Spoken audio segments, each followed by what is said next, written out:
Hi, my name is Sereina. I'm originally from Central Africa, Congo.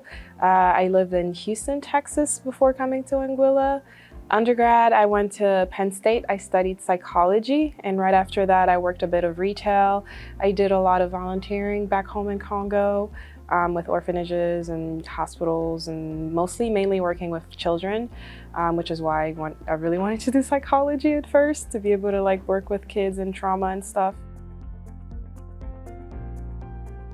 I worked a lot with orphanages back home, orphans, street children in Congo, and I knew that whatever I did in life, I had to be able to come back home and do something with kids. And so undergrad, I went into psychology thinking that maybe I wanted to do child psychiatry, but I dabbed a little bit into it. I did a few internships and stuff, and it was just a bit too much for me.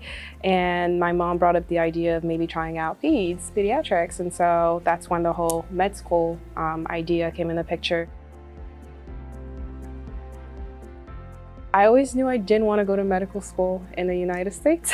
I always wanted to look outside of the US. So I looked into Canada, Germany, India, Morocco. I looked everywhere. But I have a childhood friend of mine who went to St. James School of Medicine, and I looked into it.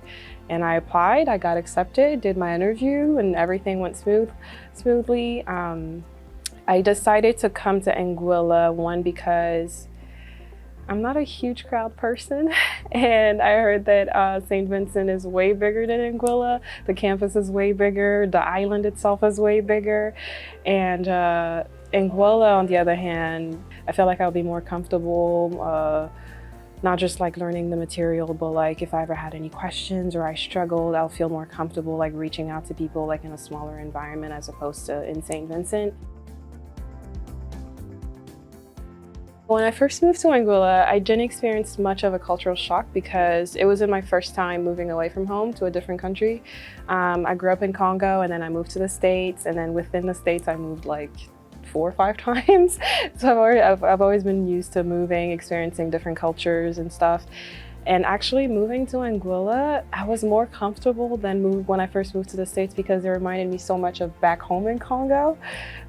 So that, I guess, was a plus being here. The roads, the houses, the cars, the goats on the streets, the chickens, all of it just reminded me of back home, and that made me feel more comfortable about being here. Another reason why I felt a lot more comfortable down here when I first moved here was because locals, they're very, very welcoming, they're very nice. I haven't had any bad experience, whether it's at a local store, restaurant, on the street. I've gotten stranded on the street before with a car, and a whole bunch of locals stopped by to help out. My landlord is amazing.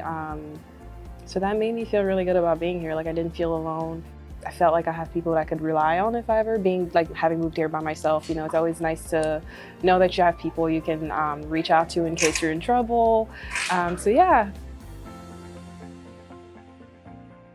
I'm doing a lot more studying than I've had in my past life before coming here. I obviously expected to do a lot more studying, but it was just way more than I expected, way more. Have I adjusted? I think so. I'm still trying to. I feel like every semester, I guess it has to do with different classes. Each class you have to find a specific study method that works for the class. And so each semester I find myself revisiting my study method to match whatever course I'm taking at the time. So I guess every semester you have to readjust. So it's just, you can't stick to one study method. It's every semester you have to relearn, readjust, relearn, readjust. And so I guess that is a bit challenging, but it's really doable. And like I said, it being a smaller school, smaller community, it's easy to talk to other students and even professors and kind of get help from them, figure out what's the best way to to go about a certain course. And even those who are ahead of me, upperclassmen, they're very good about handing down their advice, what worked for them. And so that's pretty helpful. The student body, the student community on campus has been the most helpful to me. Like I said, upperclassmen and even classmates, my peers, everyone usually very ready to help other students. So whenever I'm struggling, I feel very comfortable reaching out to other students. I feel comfortable reaching out to my classmate, upperclassmen, and even professors. For fun on the island, It being an island, of course, I'm going to mention the beach. There's a lot to do down there: volleyball, water sports. There's a whole bunch of things you could do. But I know at the end of it, because each semester is split into 4 blocks, and at the end of each block, the school clubs at the school usually organize like a block party where all students and professors are invited to kind of like unwind, and those are usually fun. And aside from that, like clubs usually organize different events. Like I know this semester we've had like bingo nights. We had a Phi Chi semi-formal dance, which is fun.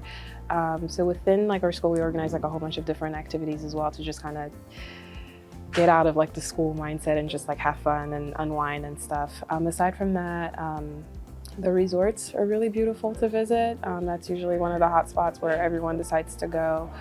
There are ATVs. St. Martin isn't too far from here. It's like a 30-minute ferry boat away. So some people usually do go down there for like movies, bowling and stuff. So that's there. As far as transportation goes on the island, I do not have a car. I use a school bus, which is very reliable. Picks me up right in front of my place, drops me off at school. I'm here before class starts at 8 a.m. and by 5:30 I'm home. So that's pretty convenient. As far as like personal errands, if I ever need to, again, this is where the student body comes in. A lot of the students are very helpful when it comes to that. Like if I ever need a ride somewhere, I can like, send a text in a group chat, like my class group chat or any other group chat, and be like, hey, is anyone available to give me a ride to this store or something? And I usually almost always get a ride wherever I need to. And even for fun, like going to the beach to play volleyball and stuff like that, I could always reach out to like classmates and stuff and get a ride somewhere. So as far as transportation, not an issue at all. Right after my basic science, actually prior to my clinicals, probably before my step 1 as well, I'm probably gonna go back home to do a bit of like missionary work, I should say, just because I wanna have as much hands-on experience before getting to my clinical part. I just want to be comfortable. I don't want to get there and be completely clueless as to what's going on. And I feel like being able to do that will help me gain the necessary confidence and also kind of like put at work what we've been learning so far in basic science. Because as of now, it's just book learning, quizzes and exams, and endless studying on paper. And yeah, 5 years down the line, where do I see myself? Hopefully done with step 2 and in my residency program, if all goes well. That's definitely my plan. Definitely be open-minded about stepping out of your comfort zone, just trying new things. Do not put yourself in a little bubble. Don't let other people tell, because I remember before coming here, one thing I heard was, it's a Caribbean school, chances are you're not gonna make it in the US, they don't accept this, and that is not true. That is not true. I almost let it get to me, but after doing my own research, I mean, I'm here, I have friends who finished in Caribbean schools that are, well into their residency programs today in the US and even other countries as well. So just don't box yourself in.